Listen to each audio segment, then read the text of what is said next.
Oi gente, hoje eu vim bater um papo aqui com vocês. Eu vou contar pra vocês como foi o meu primeiro dia de trabalho no Japão. Eu tinha essa dúvida antes de ir pro Japão, tipo, de como seria o primeiro dia de trabalho.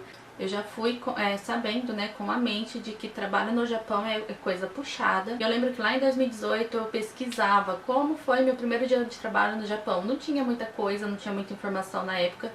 Parece que depois que começou a viralizar esse tipo de coisa, né, de gente que vai pro Japão e que grava vídeos lá, quando eu fui não tinha tanta informação assim. Era um canal ou outro que falava sobre esse assunto, mas hoje eu vim contar a minha experiência, como que foi. E se você ficar com dúvida, já pode tirar sua dúvida aqui embaixo. Já deixa seu like aqui no vídeo, logo no começo do vídeo, já se inscreva no meu canal pra me ajudar. É de graça, não vai te custar nada e vai me ajudar muito. Eu lembro que eu iniciei meu trabalho numa quinta-feira. Eu não sei se é o lugar, né, que eu sei que a maioria das pessoas começam na quinta-feira nesse trabalho em específico. Eu acho que mais por causa de adaptação, então tipo, você começa quinta e sexta e final de semana você já descansa e você já tem uma base de como é o serviço. Eu acho que é pra isso, eu posso estar muito enganada. Mas eu comecei numa quinta-feira, assim como muita gente começa na quinta-feira nesse serviço em específico. Para quem mora no Japão sabe que os trabalhos são classificados em autopeças, alimentício, eletrônico e afins. O meu trabalho era autopeças e confesso que foi o que eu mais gostei, assim, o ramo que eu mais gostei de trabalhar foi em autopeças. Antes de começar no trabalho, fui na empreiteira, é como se fosse a agência aqui do Brasil, tá? Então lá tem as empreiteiras que você trabalha terceirizado, então você trabalha para essa agência, porém serviço terceirizado para outra empresa, é tipo isso. Então eu fui lá na empreiteira pra ver como que era o trabalho. Então, tipo, eles explicavam mais ou menos como que era o serviço e se eu gostasse eu ia fazer a entrevista. Então assim, ele me mostrou algumas fotos, falou mais ou menos como que era o trabalho, assim, eu me interessei. Eu falei, não, tudo bem, eu quero fazer a entrevista. Aí eu fui fazer a entrevista, eu lembro que foi eu e mais duas meninas que acabou entrando lá também, uma delas é minha amiga até hoje. Lembro que no dia da entrevista, essas duas meninas eram pro um andar de baixo, o meu era pro andar de cima, pro terceiro andar. Então elas fizeram o teste delas lá e o meu não tinha teste nenhum, porque elas iam trabalhar em linha. Eu já não seria trabalho em linha. Então eu não precisei fazer teste. Então elas fizeram um testezinho lá de conectar fios, enfim, não lembro muito bem porque eu não fiz esse teste. E depois disso foram as três pra sala do chefe lá, né, que no caso seria pra fazer a entrevista. A entrevista é toda em japonês, mas como a gente foi com o nosso Tantosha, né, Tantosha é como se fosse uma pessoa que é responsável por você naquele lugar, naquele ambiente de trabalho, e ele é responsável por você. Então tudo que acontece de ruim lá no serviço, você vai conversar com o seu Tantosha, que ele vai resolver com a empresa. Porque você é terceirizado, entendeu? Então é eles que resolvem ali pra você. Então a entrevista era toda em japonês e o chefe perguntava pro nosso Tantosha, o Tantosha perguntava pra gente e ele fazia essa tradução, né? Geralmente é assim. O setor que eu entrei pra trabalhar era setor de brasileiros, então assim, a líder era brasileira, a maioria das pessoas que trabalhavam lá eram brasileiras, né? Mas o setor onde eu trabalhava, assim, eram poucas pessoas, não era tanta gente quanto nos outros setores que era a linha de produção. Aí sim é muita gente, no meu setor era pouca gente. Então depois que a gente fez a entrevista, ele levou a gente embora, então deixou cada uma em sua casa, assim como ele buscou, ele levou a gente pra casa. E falou, ó, assim que eu souber, assim que o chefe dá ok, eu ligo pra vocês e aviso, né? E foi isso que ele fez, assim, o chefe deu ok, ele já ligou avisando que o dia que a gente ia começar a trabalhar. Então ele entregou o uniforme, né, que era composto por calça, era tudo branco, calça branca, a camisa era branca, né, de zíper, tinha de manga comprida, de manga curta e o boshi, né, que é o boné. Então sempre você tem que trabalhar de boshi por segurança. Eu tenho uma filmagem, se eu achar eu vou colocar por aqui aí pra vocês assistirem. Treinamento de Jishin, de terremoto. Então, treinamento de terremoto para você sentir, né, saber quais são as intensidades do terremoto e eles explicam o que fazer caso tenha um terremoto. E nesse mesmo dia teve de incêndio. Aqui também no Brasil eu sei que tem treinamento de incêndio, mas lá foi de terremoto. Ah, eu não tô nesse vídeo, tá? Porque a parte que eu tô eu perdi do vídeo, mas vou deixar aí pra vocês assistirem. E pra vocês verem também como que era o uniforme desse lugar. Então vamos lá. Deu quinta-feira, era meu dia de trabalho, eu entrava às 8 horas da manhã. Meu tantocha foi me buscar na minha casa. Nesse dia eu não fui de Soguei. Soguei é um carro, né, uma van que busca as pessoas pra ir até o trabalho. É tipo como se fosse um fretado, mas eles buscam na porta da sua casa. Então nesse dia o tantocha foi lá, me buscou em casa, me levou no trabalho. Quando você chega no trabalho, você tem que tirar o seu sapato. Então você tem que ter o sapato pra usar, né, o tênis de fora e o tênis de dentro. Então ele já tinha me explicado, ó, leva um tênis pra você trabalhar e não pode ser o mesmo tênis que você usa na rua. Tem que ser um tênis pra deixar no trabalho. Então é isso que eu fiz, eu fui com um sapato, né, chegando lá eu levei um tênis pra usar só no trabalho. No dia da entrevista ele já apresenta pra você como que é o trabalho ali, tudo, né, já faz um tour ali com vocês, então eu já sabia como que era. Então, depois que eu me troquei, ele me levou até o terceiro andar, que seria onde eu ia trabalhar. E a gente fez uma prova. Então, ele me deu um papelzinho. Isso aí é regra do trabalho, tá? Em outros trabalhos que eu já tive no Japão, nenhum teve prova. Nesse em específico teve prova. Mas são perguntinhas, assim, bestinhas, digamos assim. E o tantocha também ajuda, né? Porque ele quer que você entre pra trabalhar ali. Então, ele vai te querendo ou não, ele vai te ajudar. Depois que eu fiz a prova, eu entrei lá, eles corrigem, enfim, aí eu entrei lá pro setor onde seria meu trabalho mesmo. Ele já tinha me explicado meus horários de pausa, já tinha feito um papelzinho, né? No caso, eu entrava às 8, se não me engano, 9h50 era meu QK. QK é o seu horário de pausa. Então, das 9h50 às 10, ou seja, 10 minutinhos de pausa. Depois disso, tinha o horário de almoço, que eram de 45 minutos.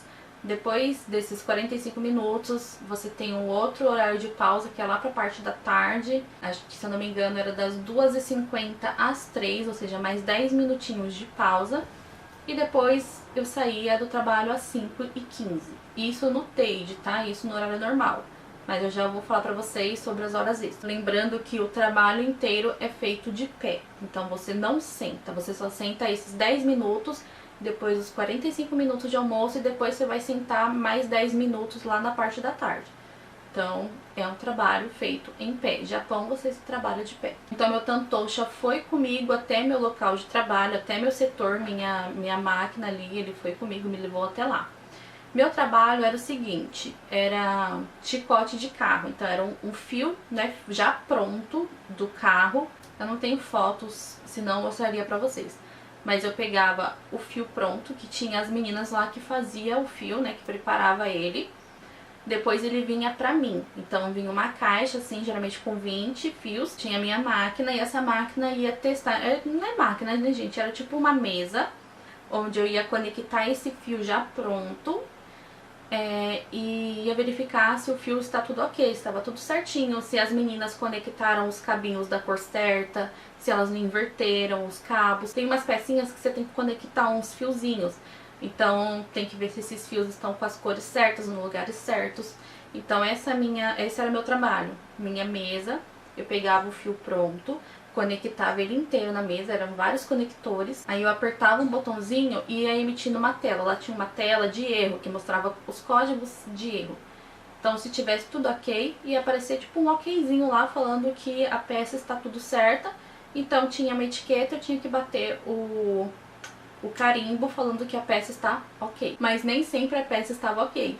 Então, quando a peça não estava certa, aparecia um código e eu tinha que saber onde que estava o erro e qual era o erro. Então, por exemplo, aparece lá, código, sei lá, 45. Eu ia ter que ir na peça, a parte 45 e ver o que que tava. Às vezes era invertido os fiozinhos, então eu tinha que tirar essa peça e levar ela para correção.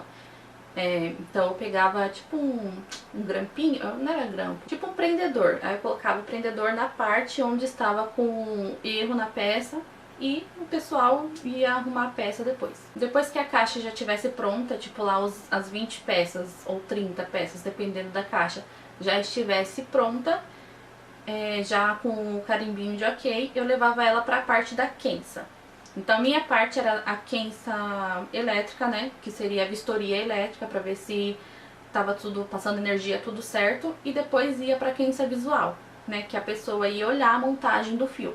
Já não era meu serviço olhar a montagem, e sim ver a parte elétrica. Então meu tantocha ficou ali comigo por volta assim de 20 minutos, até eu pegar 100% o serviço. Aí depois ele foi embora. Antes de ir embora ele perguntou pra mim, né, tá tudo ok? Você tem alguma dúvida? Eu falei que não, então ele foi embora. Conforme você vai aprendendo o serviço e vai pegando velocidade, eles vão te dando mais trabalho. Eu lembro que eu cuidava de 3 máquinas. Então era a minha, a do lado e a de trás. Então eu ficava com, tipo, 3 serviços. Quando acumulava a de trás, eu dava um pause na da frente, ia na de trás e corria. E assim, quanto mais você pega o serviço, mais eles vão te dar serviço. Porque eles vão falar assim, ela aguenta, ela consegue, então vamos tacar serviço nela. Isso que eu aprendi no Japão. Se você mostra serviço, eles vão te dar mais serviço. O que é mais vantajoso pra eles? Te dá hora extra, porque sabe que você aguenta. E sabe te dar mais trabalho, porque sabe que você vai dar conta, ou contratar uma outra pessoa, tipo, pra ficar 2. Lógico que uma pessoa que dá conta de tudo é mais vantajoso pra eles. Eu era bobinha no começo, então eu achava assim, eu preciso mostrar serviço. Se eu dou conta, eu tenho que mostrar que eu dou conta. Mas não, gente, com o tempo eu fui vendo que, assim, quanto mais você mostra serviço, mais eles montam, digamos assim, em cima de você. Eles sabem que você dá conta. Então, assim, no meu primeiro dia, eu saí TADE, né, que é o horário normal. Então, na quinta e na sexta, eu saí no meu horário normal. Na segunda-feira, ela já me ofereceu o Zangyo, que no caso seria hora extra. Eles oferecem hora extra pra você quando eles veem que você pegou o trabalho e que vai compensar pra eles te pagar, né, hora extra.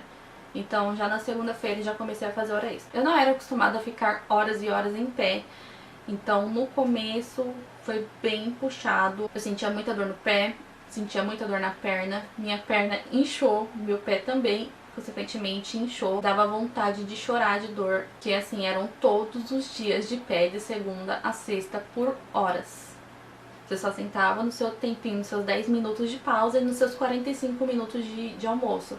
E querendo ou não, não dá tempo do pé recuperar, né? Então, assim, eu acho que nos primeiros 15 dias foi bem difícil pra mim. Mas eu gostava do meu trabalho, eu gostei muito desse meu primeiro emprego. O pessoal era bem legalzinho, bem de boa. Só que é aquela, né? Você tem que saber em quem você confia, porque pessoal, assim, que trabalha no Japão, eles gostam de puxar seu tapete, tá? As pessoas veem que você tá sendo elogiada. Pode ter certeza que sempre vai ter alguém com inveja ali querendo puxar seu tapete. Comigo não foi diferente. Tinham, sim, pessoas que não gostavam de mim, mas eu sempre fui muito calada, sempre fui muito quieta na minha. Tinha ali meu grupo de amizade, que era bem restrito, e tinha pessoas que não gostavam de mim, e eu não sei porquê. Sobre preconceito, xenofobia, no meu primeiro dia, assim, no meu almoço, foi algo bem, assim, triste pra mim naquele momento. Eu, assim, não conhecia ninguém, né?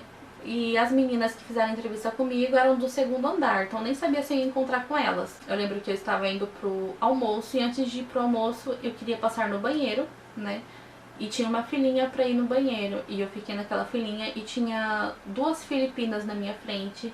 E elas ficaram olhando muito pra mim, só que elas não disfarçam, gente. Filipinos não disfarçam, eles vão olhar mesmo e vão mostrar pra vocês que eles estão olhando. Não sei se isso é da cultura deles, mas todo filipino que eu conheço são assim.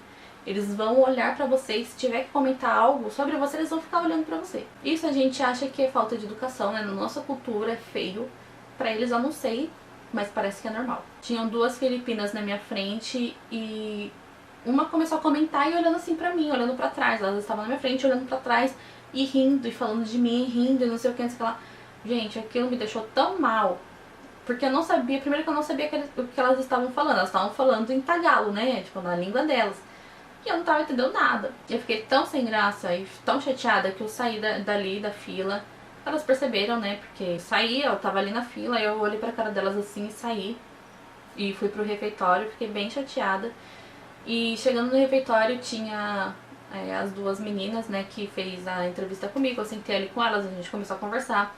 E já ali na mesa aconteceu a mesma coisa. Depois que, tipo, tinha uma mesa assim só de filipinas, que elas ficaram fazendo a mesma coisa, conversando entre si e olhando pra mim, assim, virando pra trás, olhando pra mim e comentando. Depois eu até levei essa história pro meu tantoshi, eu falei que eu fiquei bem chateada com isso.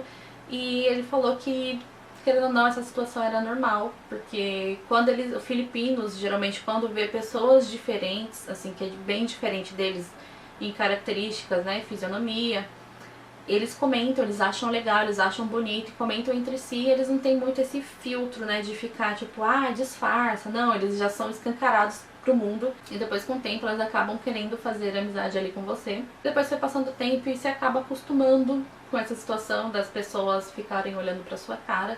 Muitas vezes elas querem falar alguma coisa com você, te elogiar e tal, mas elas não sabem como, né, chegar em você, até porque você fala outra língua. Mas já aconteceu de eu estar passando assim, ela falar, apontar e falar beautiful, beautiful, eu agradecer, né?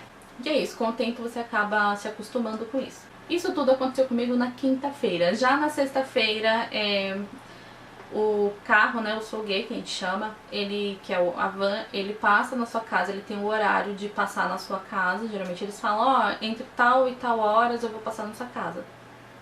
Eles me buscavam cerca de 7 horas, no começo era 7, depois começavam a me buscar às 7h10. Então você entrava na van, eles te levavam pro trabalho. Quando acabava seu horário de trabalho, que no caso seria 5, né? Eles buscavam o pessoal que saía de TADE, levavam embora. E voltavam pra pegar o pessoal que fazia o Zangueô, no caso eu, né? Era um trabalho leve, o ambiente era climatizado, então tinha ar-condicionado. Você não sofria com frio, você não sofria com o calor. Você tinha um uniforme de verão e de inverno, que no caso seria a camisa, né, de manga comprida ou manga curta. E eu gostei muito dessa minha experiência. E é isso, gente. Um beijo e até os próximos vídeos. Tchau!